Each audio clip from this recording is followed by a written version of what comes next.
Finally, I feel complete.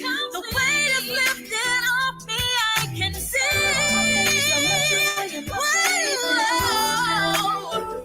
And the peace is given to me. For God, know where they come from. And it's not my man, everything that I have is with a smile. Oh, so heavenly. Yeah, and I take pride in my life. Because I know where they come from. And it's not my man, everything that I have is so heavenly. Oh, heavenly. So heavenly. Oh, heavenly.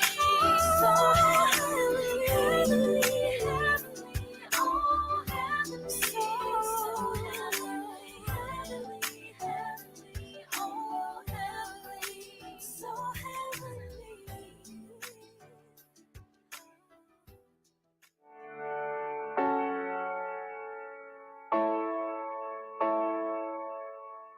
Jesus, take the beauty from the pain. Jesus, lift these weary hands again. Turn the silence into songs of praise. Jesus, I am leaning on your name. Oh, I'm leaning on you.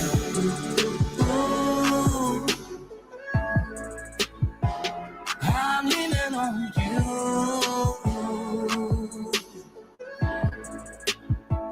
I'm leaning on you.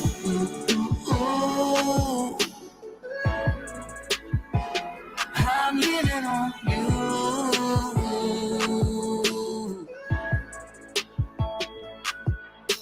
When no one else can help me, Jesus can. Every other name is sinking sand. Even when my heart don't understand, Jesus, I will trust you. Even then, I'm leaning on you. Oh, I'm leaning on you. I'm leaning on you. Oh, yeah. I'm leaning on you.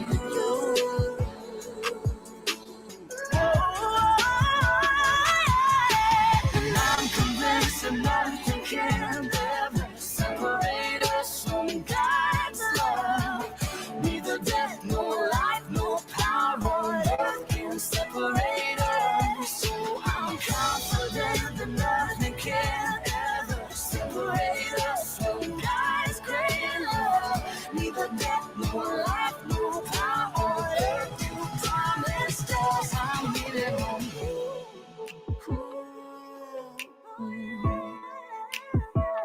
I'm leaning on you.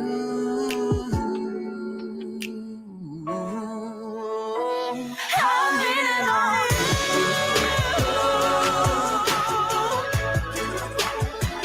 I'm leaning on you.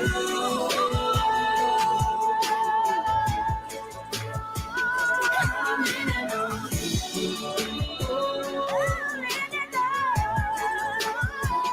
I'm leaning on you.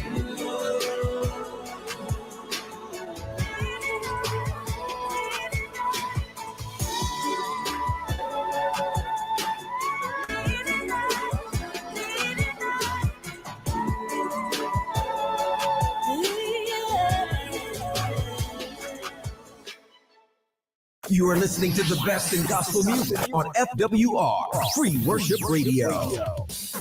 Welcome to Lyrics and Laughs with Leigh Hughes, where each week we spotlight your favorite artists, some of the funniest comedians, feature the latest music, and have lots of fun doing it.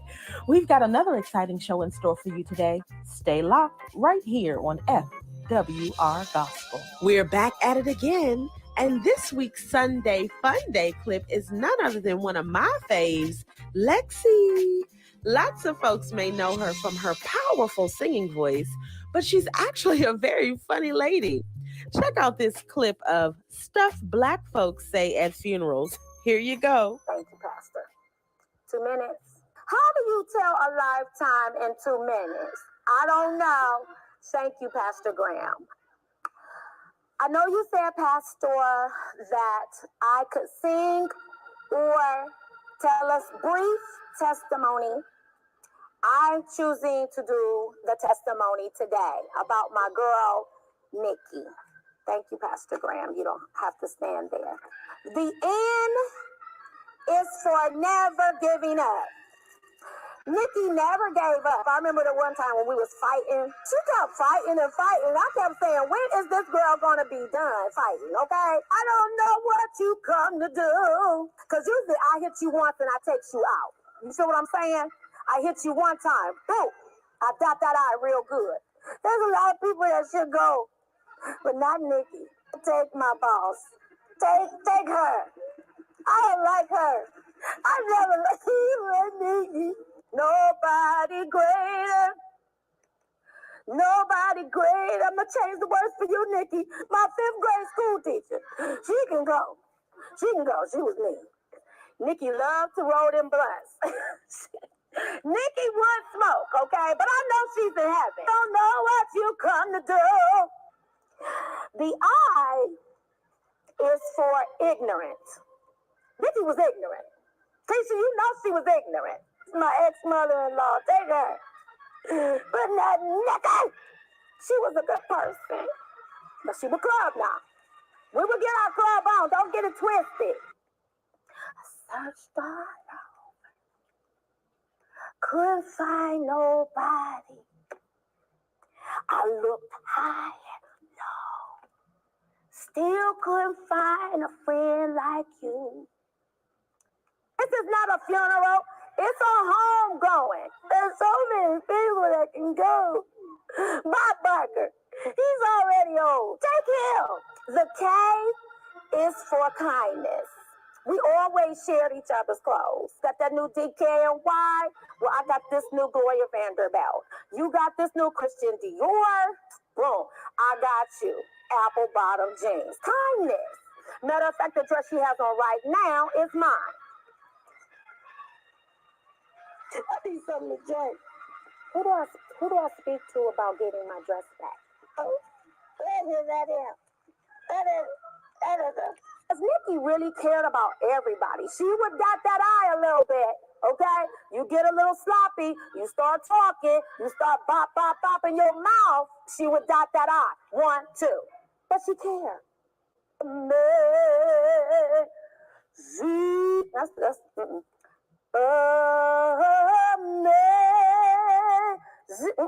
Girl, listen, Keisha, you know, Nikki didn't play. She didn't play, and neither did I. Never would have made it with that. But I must dissect and get back to the matter at hand. Bill Gates, is he still alive? That was Steve Jobs. She didn't care. She was ignorant. That's what we did. We got down. Okay? You go to the club, you see her, you see me. With a hip, hop, a hip to the hip and a hip. This is a homegoing. Y'all crying. But we gonna see her. We gonna see her. I don't want to see her anytime soon, but I'm gonna see her again. Boy, is mine. I'm sorry that we used to sing this together. Keisha, you know. Because at one time you had talked about her, she didn't like it, you had said something, and you knew you was wrong, and she dotted that I twice. Bip, what do you tell somebody who has 2 black eyes? Nothing. You done told him twice. Oh, Michael Jackson. Beat it.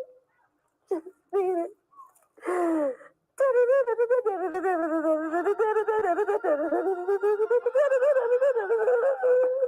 Tell them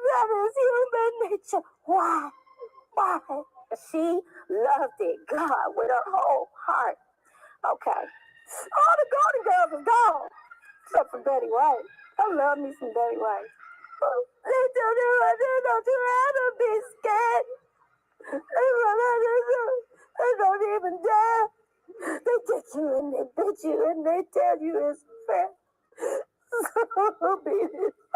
And another thing I'd like to say about Nikki. Hold on, Pastor. God has been good to me. She was my friend.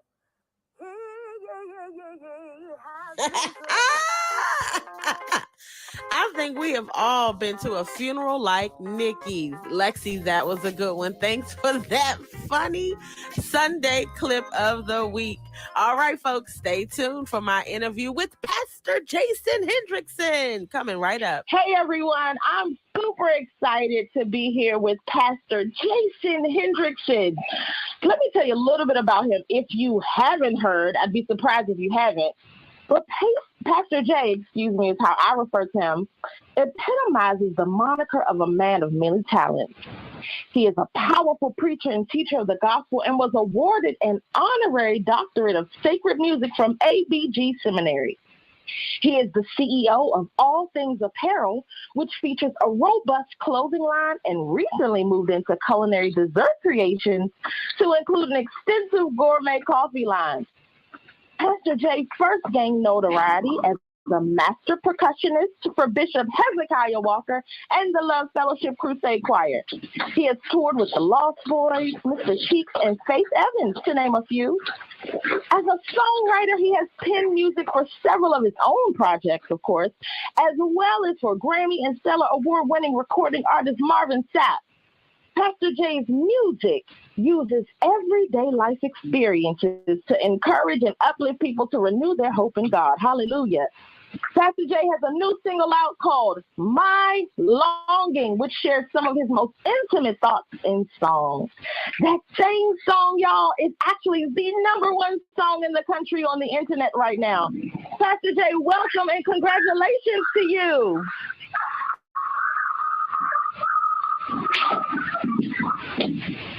You there, Pastor J? Yeah, I'm sorry. Hold on one second. Yes, sir. Sure. Courtney, what's wrong? Okay, but sweetheart. Well, welcome and congratulations to you, Pastor J, on having the #1 song in the country on the internet right now. Tell us, sir, what did reaching the #1 spot mean to you? Oh, wow. Thank you so much for the congrats. It means everything to me because I have been putting out independent music since 2003. And, I know a lot of people, I think they lie when they say stuff like that doesn't matter. That, I'm just putting it out. If I could just reach one person, my assignment is done. That's not the truth. Every artist that puts out music wants to reach the masses, wants to get all over the globe. And for God to do that for me is just a reminder that, my labor has not been in vain. And, if you just keep sowing, if you keep working, if you keep plowing at it, something will break eventually. So, that's what it meant for me. It was just like, it was just a reminder that God is pleased, #1, and that his hand is on what I'm doing. So, and it don't feel too bad to say you got the #1 song either. Feels good. I bet. I love that. And I'm so excited for you. That is a huge accomplishment. And I love that you called out that you've been putting out music for a while. Right. And so like the perseverance, the dedication, this everything that goes into that. What has that journey looked like for you as an independent artist? I honestly love it. If I never really cracked through mainstream, God has blessed me to build such a crazy audience as an independent artist. I get some of the same opportunities that a lot of my A-list counterparts get. I've been able to be in movies and be on soundtracks. Now I'm producing soundtracks. So it's been an incredible journey because I think that what we have to do as independent artists, we have to be content where we are, but not satisfied. And you have to conduct your business as an independent artist as if you're a major artist. So that's how I run my business. Like anybody that writes for me, you get a check every quarter, like it's BMI, like it's ASCAP, different things like that. I allow songwriters to audit my books about my sales for the projects that they write on if they choose. But we've been so integral with our business. It's been just the same as if we're on a major label. So, I love it, and I will never stop making music. Never, ever, ever, ever, ever. Please don't. Please don't. Please don't. No, you're making hits, and clearly the charts are reflecting that.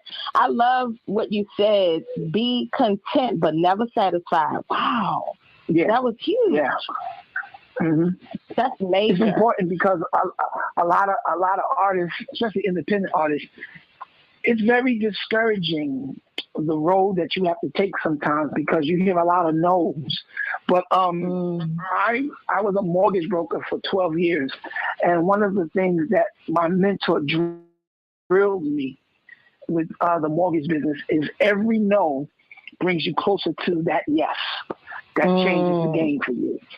So, I just take that and apply that, make it applicable to my life as an independent artist.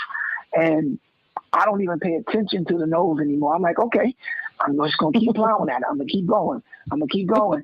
And after a while, God will put you in the right rooms with the right people, and it goes beyond your music. It goes beyond how good you can sing. It has everything to do with your character, your people skills. Do people like you? It's so much that encompasses being successful in music, because everybody can sing. There's talented people all over the globe. There's talented people all over the world. And, for you to be able to, there's 1,100 songs on the internet that's on the charts, that's trying to get on the charts.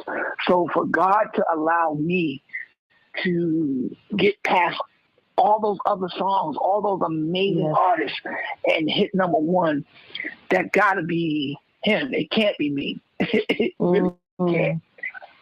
Yeah. Hallelujah. No, I celebrate, right. It's God, right? He's doing his thing. Yeah. But it's also what you said earlier. You are reaping what you've sown. And you talked about that a few minutes ago. Like, just keep sowing, keep pushing, and look at that thing come full circle. Pastor Jason, do you remember your first no? Yeah, my first no was from, I don't know if I could call out, but it was, I won't call out the name, but it was from a major record company. And I remember I was playing for Bishop Hez at the time, and I was always in the room with major record execs and, people. And I thought it would be easy for me because of who I was connected to. And when I put out my first album, Let Your Mercies, well, it was called A Drummer's Dream. I put that out, and I sent it to the record company, and they sent me this letter that basically said the album was trash, literally. And I walk around with that letter till this day. It's in my bag right now. I'll never take it out of my bag. And fast forward a few years later, Marvin Sapp is signed to this same label. And, oh my goodness. I had a relationship with him because of the Live in Atlanta album that we did at Morehouse College. And Commission came and did that album with us. And me and Bishop Sapp clicked and connected. Years later, here we have Never Would Have Made It, goes platinum, He's doing his next album. He calls me. He's like, yo, Hen, I need some songs. And I end up getting four songs, not one, not two, not three, but 4 songs on his album. And that same record company that rejected me now has to pay me and my family for the rest of my life. For the rest of your life. I get a check from these people every 3 months. Wow. Every 3 months. So, you have to, and I'm not going to lie, it hurts.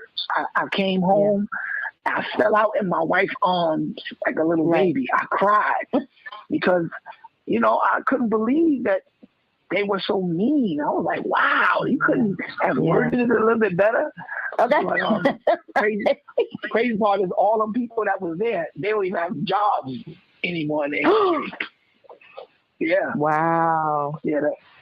The label shut down and, somebody else brought them. But that label is still paying me, and they're going to be paying me forever. So God will cause you to outlast the... Yes, that's a blessing. Like, you got me stirred up. You preaching in here, Pastor Jason, for real. I'm like, my goodness, God. Yes, he is. He's faithful. And thank you for sharing that. Like, it's just what I was hearing from what you were sharing was like, God will sometimes cause you to outlast the people that tell you no, and just allow you to just push forward and shine when you know it's your assignment. So thank you for sharing that, because I believe that it really encouraged not just me, but so many people who are listening right now. Wow. Amen. Pastor Jason, would you mind describing your creative process for us? Like, what kind of triggers a new song for you? Sleep. I write 95%. Yeah, I write 95% of my songs in dreams. Wow. Yeah, and any songwriter should always keep, especially because of now with the time that we're living in, I keep my cell phone by my bed, and voice notes are my best friend. My best friend, because I'll hear it. Because here's what I think songwriting is. Songwriting is God allowing you to eavesdrop to what is being sung in heaven. And he gives songwriters the responsibility to translate it here on earth. So that happens for me in my sleep. God allows me access into a certain realm of music I believe is already being sung in heaven. And then I wake up sometimes 3-4 o'clock in the morning, and my wife, she records me doing this. I sing in my sleep. I'm like doing my fingers like I'm writing. I got videos and voice notes. My wife, she's like, yo, this is crazy. But I wake up the next day and I got songs, and this happens to me sometimes 2-3 times a week. I'm just writing in my sleep, and I wake up and I hear it, and sometimes it'll be like My Longing. That song, I wrote that song 7 years ago in my sleep. Wow. And I did, and all I had was only you can satisfy my longing, only you can satisfy my heart. That's all I had. And when I woke up, I was like, oh man. And I never finished it until we were doing the album, and I needed another song. So I just started going through my voice notes, and I found My Longing, and I was like, this is the one right here. Who knew something I wrote 7 years ago would be number one today? So God is amazing. Wow. Yes, he is. And that's what you said rocked me back on my heels about music being the ability to eavesdrop on what is being sung in heaven. Like that just took me out of here. I almost left the conversation. I had to come back real quick. As I was like, I feel myself drifting off. Like this worship was about to fall on. That thing was good and so powerful. Like I've never heard that perspective before. Like, I've really never thought of it that way, and that's so powerful. Yeah. Wow. It's true. I'm going to ask you a little bit more about My Longing in a few minutes, but there's something else that was coming up for me, because as you were also sharing, like I felt like you were ministering even through what you were sharing. Even though you were talking about your process for making music, it just like felt like you were ministering to hearts as we listened to you. And my question for you is, how would you define ministry? Ministry is an honor, a privilege, something not to be taken lightly. It's life-changing. It sharpens you, humbles you, keeps you before the throne of God. If you're doing it for the right reasons, if you're doing it with the correct intentions attached to your heart, it can change bloodlines, break generational curses. I can talk about ministry all day, and if you're not doing it for the right reasons, it can be death. It can be destruction. I think that when the scriptures talk about God looking on the intent of the heart, it goes beyond what we think. What are your motives for doing what you do? What's the real reason why you make music, why you preach, why you evangelize? Are you doing it because it pays your bills, or are you flowing in the spirit of excellence, which should have no off switch? My excellence has no off switch. I remember a few years ago, Bishop George Bloomer called for me to come do the Work Network. And it was when I first started my church. And it was so funny because we only had about 12 members when we started the church. And, I fly out to Detroit and I'm sitting in the green room, listening to who I'm in the green room with. Jamal Bryant, Mark Shirillo, Lowell Powell from Ministandard, Anita Bynum, and we're all sitting at this table, and I'm sitting there like looking around this table like, Lord, what in the world am I doing here? Come on, God, do it. Yeah, and I'm looking, and so Lexi was Bishop Bloomer's co-host at the time. So when it was my time to go up and perform, Lexi has me on the stage across from Bishop Bloomer, and she whispered in my ear right before she introduced me, we broadcasting to 200 million homes. Ladies and gentlemen, put your hands together for Pastor Jason. So I'm like, what? I haven't forgiven you. I hope you listen, Lexi. I have not forgiven you for that to this day. But the Lord blessed, and we did what we did. And the next day I fly home. And I am going home to do Bible study. And when I get there, only 8 people are there. So God let me know, I was just seeing what you were going to do. Would you give the 8 the same level of excellence you gave the 200 million? And because I did not switch up, that's when everything took off for me. God was like, now I can trust you, because it can't be about numbers. It can't be about you looking to be famous, because if you put God first, all of that is going to come anyway. Because when you put God first, you're glorifying him. And when you glorify God, he automatically glorifies you. People have it twisted. They do it the other way. They try to do it backwards. They try to lift themselves up. But he said, if I be lifted up, I'll draw all men unto me. And in the drawing of all men, that's where your name gets blessed. That's where he puts favor on you, because you're the vehicle that's being used to draw people to him.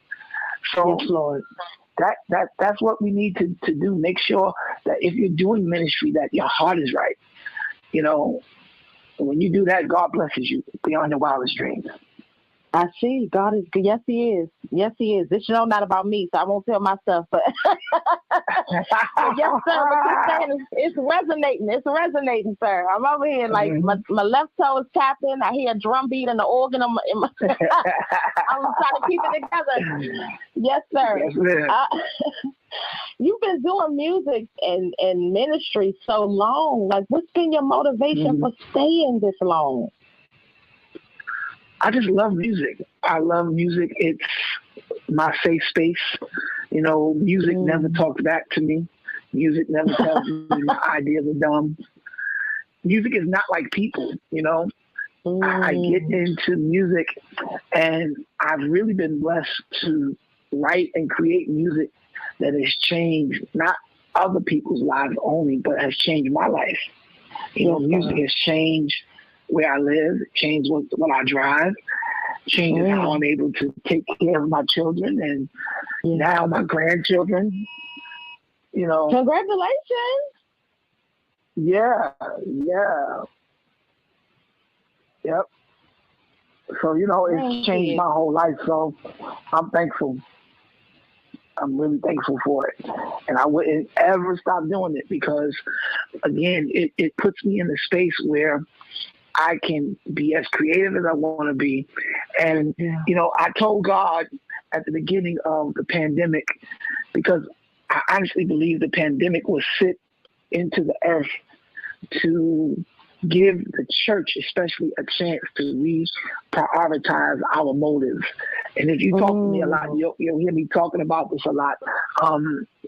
When we was kids, there was a game called Super Mario Brothers on Nintendo, on the first Nintendo system. And if you remember, there was 8 stages on Super Mario Brothers, 8 levels. And we all know the number 8 stands for new beginning. And Nintendo was smart enough to know that if whoever the creator was, if I make it possible that if the players along their journey mess up and die, all they have to do is hit the reset button and they can start all over again. Because if you remember, at the end of the 8th board, the assignment of Mario and Luigi was to rescue the princess who was captured by the dragon, and she was bound up in chains, and it looked like she was in hell because it was fire all over where she was at. And it was the job of Mario and Luigi to get through all the different phases of the levels, to go through the process and rescue her. But they were smart enough to know that along the journey, you're going to mess up. Along the journey, you may even die. But all you got to do is hit that reset button, and all your strength comes back. All your powers come back. And you can go and keep fighting the dragon until you whip his behind and free the princess. And that's for me what the pandemic was. It was just God hitting the giant reset button, because we were building monuments unto ourselves instead of ministries unto the Lord. And God just got sick of us and said, I'm going to destroy all your convocations. I'm going to destroy all your church anniversaries. All of you want to be famous and you're competing about who got the most members. Now, none of you will be preaching to people for 1 year straight. You all going to preach to a phone and a camera. And your biggest fear of getting to a church and nobody be there will now become your reality every Sunday. No one will be there.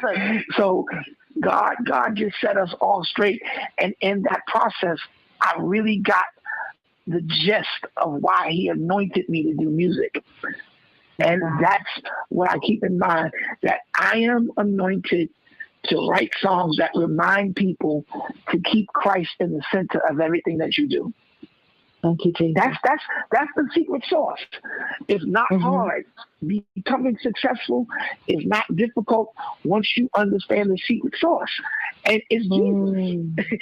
If we keep him at the center, man, listen, there's nothing that we can't do, because it's all about whatever you believe, you behave.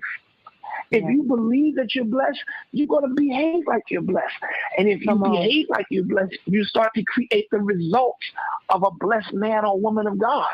And you'll start to see things materialize and manifest that have already been waiting for you. Because God is not doing anything. He's done it all already. It's already done. But it's up to us to tap into that level of manifestation, to actually hold it and touch it, because people are sick of jumping and shouting over what's coming, and they never get it. So we got to start teaching people that it's not there. Your faith has not tapped into manifestation, because if you did, you would be talking different. And if you talk different, you would behave different. And if you behave different, you'll see the results. Whew. I'm going to have to figure out what to send my offering, because you dropping nuggets in here. I love talking about this stuff, man, because it's just the favor of God has changed my life. And I want everybody that can to experience this. And we have to be comfortable knowing that my process is not your process. My gift is not your gift. And even if it is, we will all go through different journeys to get to that place of promise, to get to that place of increase and overflow, but it's there for all of us. For all of us, we just got to tap in. We got to tap in. That is the word. We got to tap in. I hear that. I'm chewing on everything you're saying right now. I'm gonna be one of the ones replaying this over and over again for this goodness that's coming up out of you, Pastor Jason. I want to talk about my longing. You mentioned that 7 years ago you wrote it, but you just sort of put it out. What was happening for you that made you decide now is the time for my longing to come out? Just because the state of the world and the mindset that I was in when I wrote that song, my life was in a wreck because, when you start to experience success and doors opening, sometimes you can start to think that it's you. And sometimes you can think that it's because of your gifts and talents. And I started to experience a lot of rejection. A lot of things started happening because I excluded God. And I started doing things on my own. And everything in my life just started catching a brick. I was catching a brick in my marriage, with my kids, my finances, everything. It just started to crumble because I removed God. And when I started writing that song, I was like, man, I know what it is to exclude God. Let me see what happens if I put him back and make him my longing, my desire, make him the reason why I do what I do. And when I did that, everything turned around immediately. So, God has a funny sense of humor. He's like, okay, I'm a gentleman. I'm never going to force myself on you. So if you think you can do it without me, go forth, son, and let's see what happens. And I went forth, and it was a mess. You hear me? I'm talking about a mess. I was like, Lord Jesus, I'm never doing this again. And, he was really the only thing that could really satisfy me. And, as a result of me being satisfied, everybody else around me started to become satisfied. Because when you're the head, when God calls you to be the head of a thing, your decisions affect not just you, but affect everything connected to you. And my wife wasn't happy, my children wasn't happy, and it was because as the priest of my house, I made the silly decision that I can do it without God. But the minute I put him back in, everything started flowing again. Because I believe that's the season we're in. People are trying to force things when God wants us to live in a flow. When you look at the Garden of Eden, where life began, there were 4 streams of water coming into the garden. That's why I believe in having multiple streams of income, because wherever there's life, there's always multiple streams. And God wants us to live in a flow. Yeah, God wants us to live in the flow, not forcing, name dropping and, calling around telling people, hey, Doc, I'm in your city. Can I come preach? No. You don't have to do none of that when you're living in the flow. Because when you get in the flow, what begins to happen is God flips this switch. While you are out hunting for opportunities without God, but with God, opportunities begin to hunt you. They begin to look for you. And that's what I'm experiencing now. I'm sitting in my house doing what God called me to do. And I kid you not, every day, an opportunity like meeting you, being on this show. I didn't ask for this. It came looking for me. And I say that in all humility because I'm just postured in the position of Toda. When you are, I wish y'all could see me. When you are in the position of Toda, it's like when your hands are lifted when you're worshiping, when your hands are lifted straight up, that's surrender. But when you flip your hands around where the front of your hand is facing your face, that is Toda. And that means that now, God, I'm ready to receive everything you have for me. And that's the posture God has us in now. While we're in the pandemic, how is it that we're still flowing in a famine? Where gas is astronomical, but we still driving every day. We're still eating. They're threatening a food shortage, but that's not for the people of God. we will not be affected by the famine because we're walking in favor. So I'm sorry. Woo! No, I'm like, listen. Yeah. I know you can't see me, but I'm in. Like, yes, God, yes, God. I'm gonna keep it together. I'm not about to break into the prayer language. I'm okay. Oh, thank you, God. That thing is good to me. So I think we need to share my longing with the people. This is the right time. Jesus is the secret sauce, you said. So let's play this song and have folks join us in the Toda position, the Toda posture. Here we are playing, My Longing by Pastor Jason Hendrickson.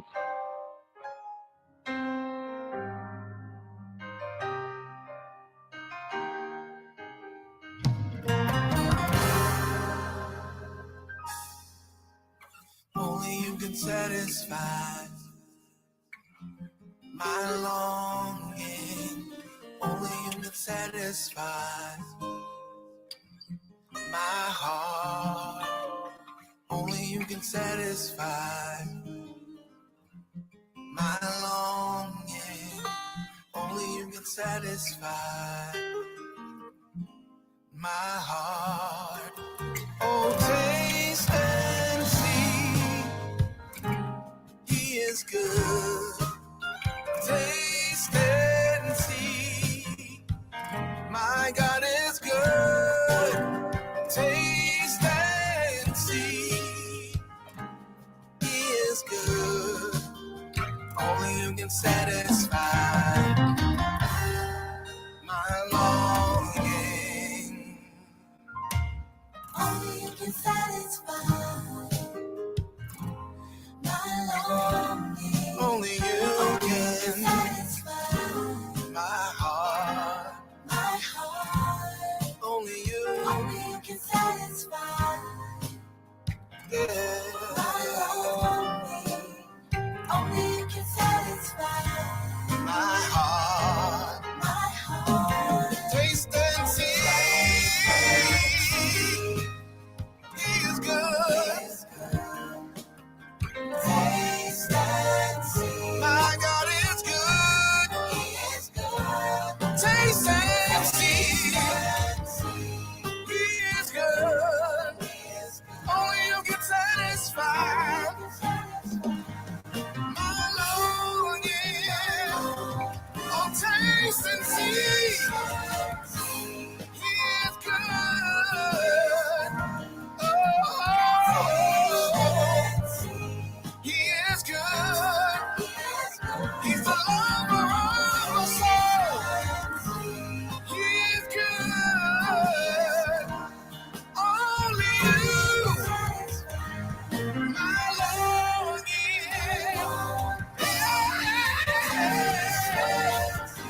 You'll never thirst again. Once you drink all this water, my God is good. Oh, taste and see, He is good, yeah. Only you, woo, my longing.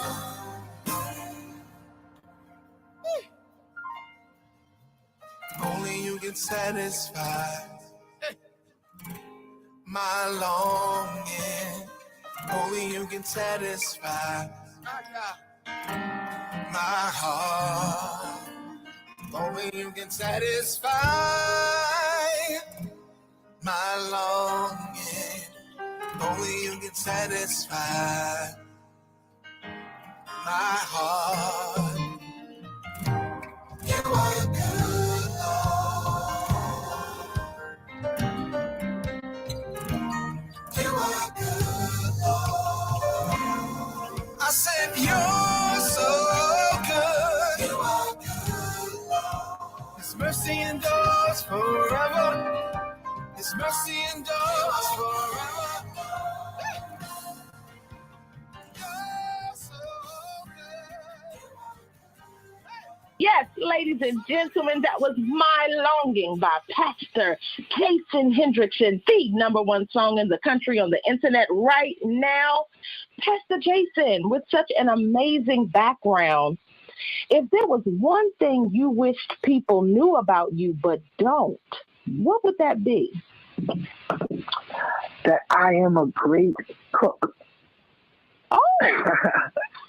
Yeah, I'm not a cook. I'm what you call a culinary specialist. Okay. There's a difference between cooks. Please tell us. And culinary specialist.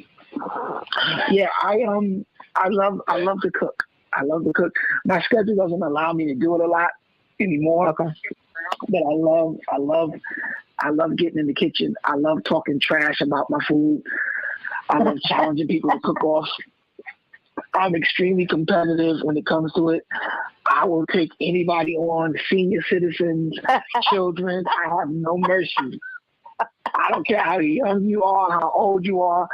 I'm like, God, I have no respect to person. You can get this smoke. You're going to take them down. Absolutely. Grandmas, aunties, nieces, nephews. It doesn't matter. You come in that kitchen, it's all out war. I see. Wear your war clothes, right? That's right. You better, because I'm going for the jugular. I'm going to take you out of here. Well, what's your specialty? Name it. Oh, anything? Anything. What? And you'll take the people down? Yeah, it doesn't matter. I cook Italian, Spanish, gourmet, soul food, of course. Yeah, I'm very serious in that kitchen. Very serious. Okay. Well, you will not have to worry about me being an opponent. I'm a taste tester. Okay. Okay. Listen, like I said earlier, you got to know your calling. I'm clear. I'm crystal clear. Yeah. Well, tell us more about all things apparel, Pastor Jason. How did you get into the clothing, the desserts, the coffees? Is that a spinoff from being a culinary specialist? Yeah, it's kind of, but the clothing line, it's crazy how it started. 3 years ago, myself and my bishop, big shout out to Bishop Darrell Hill, who's my pastor, been my pastor for 22 years now. Yeah, one of the greatest preachers on the planet Earth. I love my bishop. We were attacked online by another bishop. Well, my bishop was. And because of how close I am to my pastor, this guy decided to attack both of us. So, you know, I'm from the projects. So I'm saved, sanctified, but I got a little ghetto. In me. So, you know, I'm looking at what this guy did, and I'm like, okay, I know how to fight this.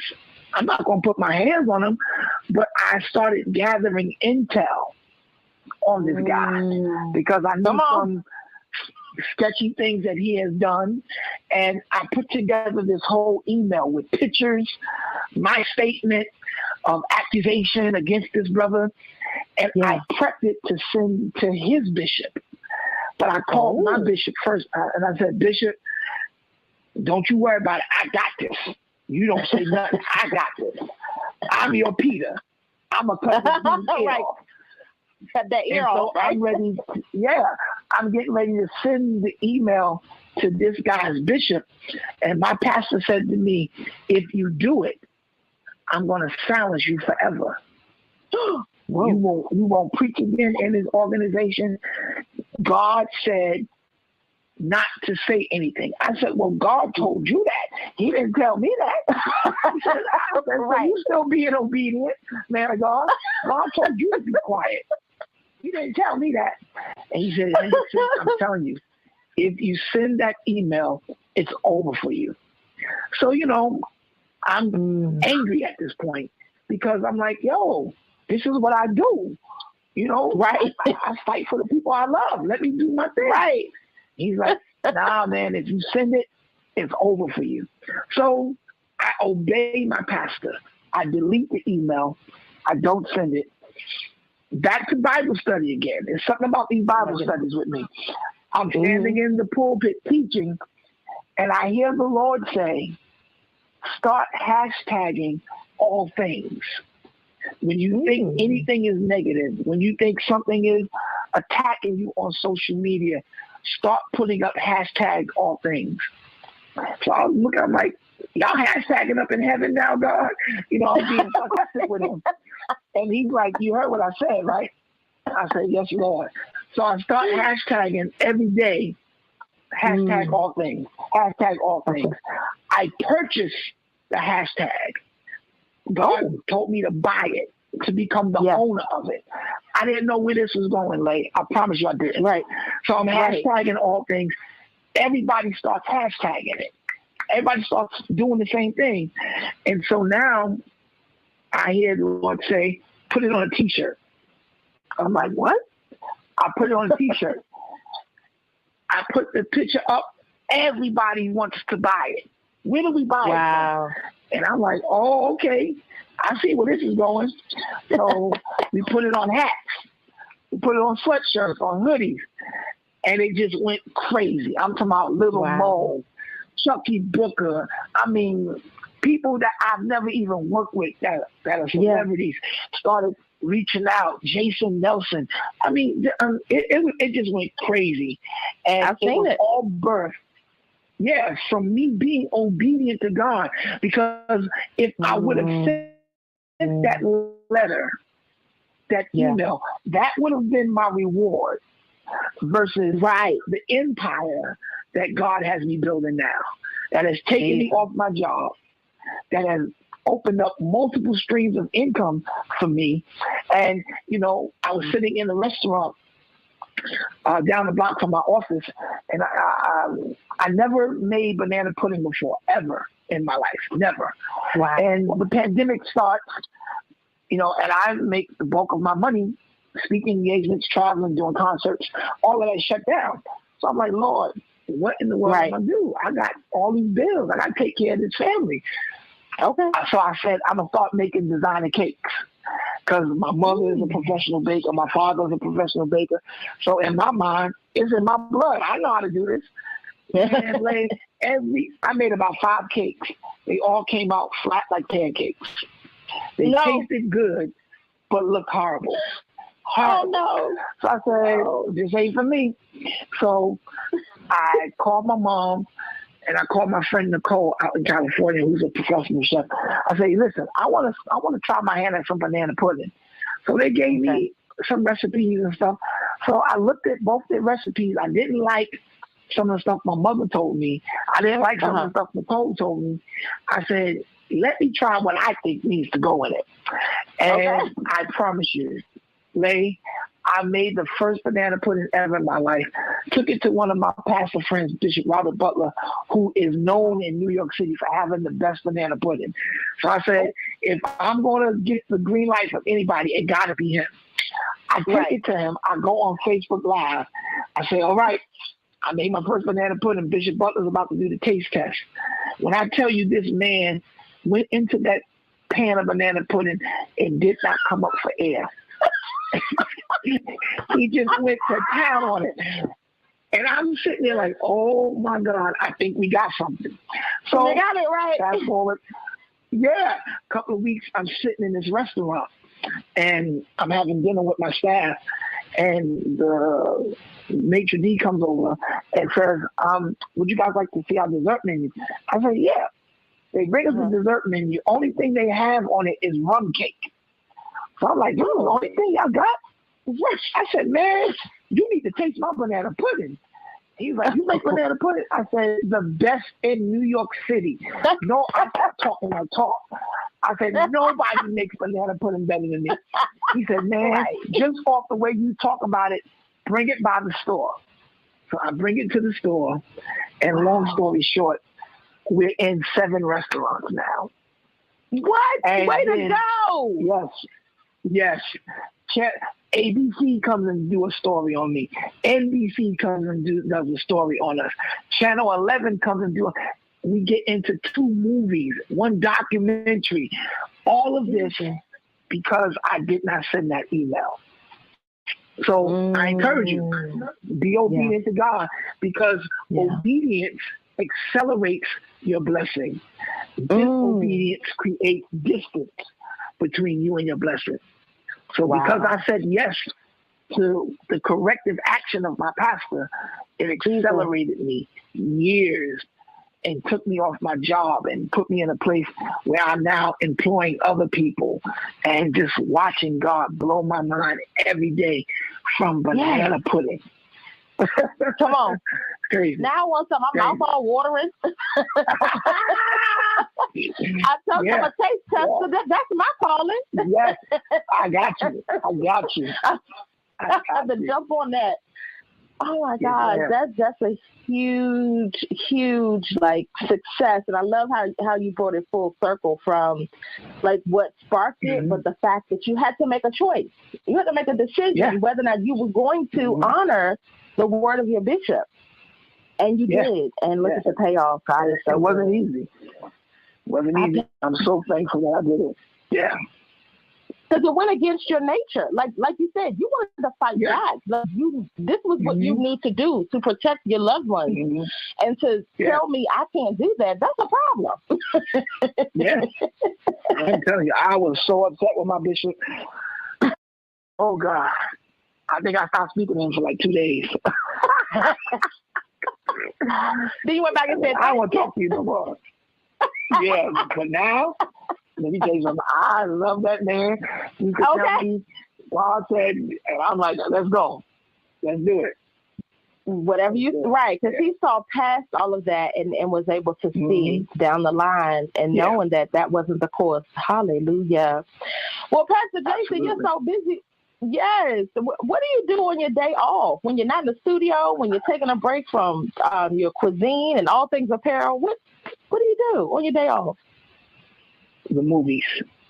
I am a movie fanatic. I go to movies every week, like every week. That's yes. I go see everything. I go see cartoons, action movies, mob movies. It is so bad that I joined, and they should be paying me for this.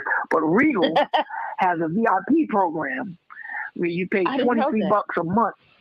Yeah, you pay $23 a month, and you go to the movies, and you only pay 50 cents. And you can go to the movies every day. Every day. Oh, that's okay. So now I'm like. So if I book my ticket on the app, I have to pay 50 cents. But if I go to the counter at the movie theater, I pay nothing. So I pay $20 and I can go to the movies unlimited all month long. So that's what I do. Wow. That's my downtime. And now spending time with my grandkids. Because my kids are grown, they ain't thinking about me no more. they all out got their careers and got kids and they ain't thinking about me. So now my grandkids think I'm the bomb. So I spend time with them. How many do you have? Three. Wow. And what are their ages? 2 granddaughters. And, Cassidy is 11. Ason is 10. And the little boss, little Miss Dillon, is 5. And she is they're all intelligent. My grandson, if you sit and have a conversation with him, that'll blow your mind. This kid is 10 and wants to be a paleontologist. And can sit there and tell you the name of every dinosaur, every insect. It's like having a conversation with him. I feel so inadequate talking to him sometimes. I'm like, I'm not really smart. This guy got it. I'm like, Jesus. He's talking, I'm Googling what he's saying just to make sure he's right. And this kid, he know what he's talking about. I'm like, man, this guy makes me right. You Googling to try to maintain the conversation, right? Yeah. I'm fact checking him, and this guy is on point. I'm like, man, I don't want to talk to you no more, man. I used to be the smartest guy in the room, but now it's you. But, that's how I spend my downtime with my grandkids. Well, that's your bloodline, so you still count. Your smartness still counts. Yeah, absolutely, absolutely. Oh, trust me, I take credit for it all the time. And my daughter be like, "Hey, Dad, you know that's my son, right?" I'm like, "Yeah, okay, whatever." If I pass it down. That's right. That's right. That's right. Oh my goodness, Pastor Jason, I am enjoying talking with you. But we have one more song. Likewise. Thank you. Yes, we have one more of your songs that we want to feature called "Move of God." And before we play that or we close out with that, I'm curious, what do you hope people experience when they hear this song, "Move of God"? A move of God. I hope they experience a move of God. You know, and it's crazy when that song came about, and this is to encourage songwriters and creators alike. You gotta stay faithful to your local assembly. I'm really big on that because, again, and I didn't even realize this until I talked to you, Lay. Some of my most monumental ministry moments happened in Bible study. This was before I started pastoring. I was in Bible study, and with my pastor, he would have me read while he's teaching. So I'm sitting there and I'm reading for him, and he keeps saying over and over, "My praise provokes a move of God. My praise provokes a move of God." He kept saying it. And he said it about 7 times. And as he said it the 7th time, I just start writing. And by the end of Bible study, the song that you're about to play was written right in the midst of Bible study from me hearing my pastor say, "My praise provokes a move of God." So go to Bible study, y'all, because some amazing things happen at Bible study. I done broke the clothing line. And this was the first song that I got on radio. This is the song that really started it for me, getting national attention and getting on national radio stations across the country. Big shout out to Pat McKay from XM Radio. Woo. She gave me my first shot to getting on national radio with this song. And this song just completely changed everything. So go to Bible study, keep your ears open. You never know what's going to happen. You never know. Okay, if we didn't learn nothing else, go to Bible study. I love it. Yes. Right. No, I love it. And let's go, folks. Okay, you heard the word. Let's go. Now, before we play "Move of God," Pastor Jason, tell listeners where they can find you, how they can follow you on social media, where to download your music, like the whole thing. Let us know. I'm on every social platform: TikTok, Snapchat, Facebook, Instagram. Yeah, I'm on it all. Just type in my name, Jason Hendrickson. And if it's not Jason Hendrickson, you'll always find me at JAEHEN, Jhen. On Twitter, Facebook. You can inbox me. I'm just looking forward to connecting with purpose-driven people in this season of my life. And if that's you, let's get it in and let's beat up on the devil. Let's jump him. Let's give him some black eyes and rescue some people from the clutches of Satan and win some loss at any cost. I'm with it all day long. Come on, Pastor Jason, that hood came up again. Yeah, it slips out every now and again. It does. Yeah. We're going to jump Pray on for me. Pray for me. I know that's right. Yep. I have had an amazing time with you, sir. I thank you so much for being part of Lyrics and Laughs with Lay Hughes. It has truly been my pleasure to chat with you. Likewise. Thank you so much. Oh, great. Thank you. I'm so glad you enjoyed yourself, too. And we're going to close out with your song, "Move of God." Folks, this has been an amazing time with Pastor Jason Hendrickson. Go out there, follow, subscribe, like, buy the banana pudding, get all things. Let's go. Have a great time, folks. Thanks, Pastor Jason. You're welcome so much. I enjoyed myself immensely. Come on, put your hands together. If you know you pray, you want to move of God. New sound.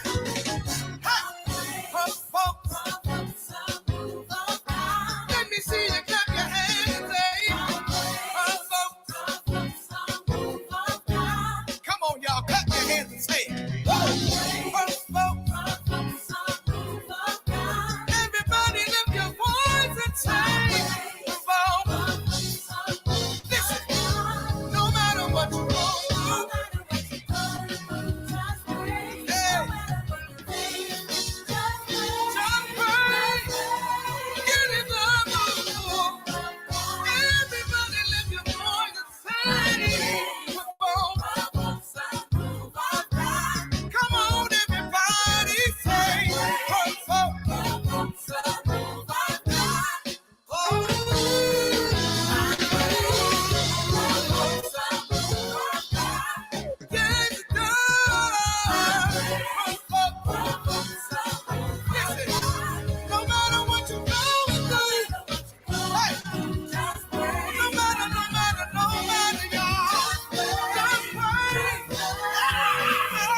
tuning in to another episode of Lyrics and Laughs with Lay Hughes.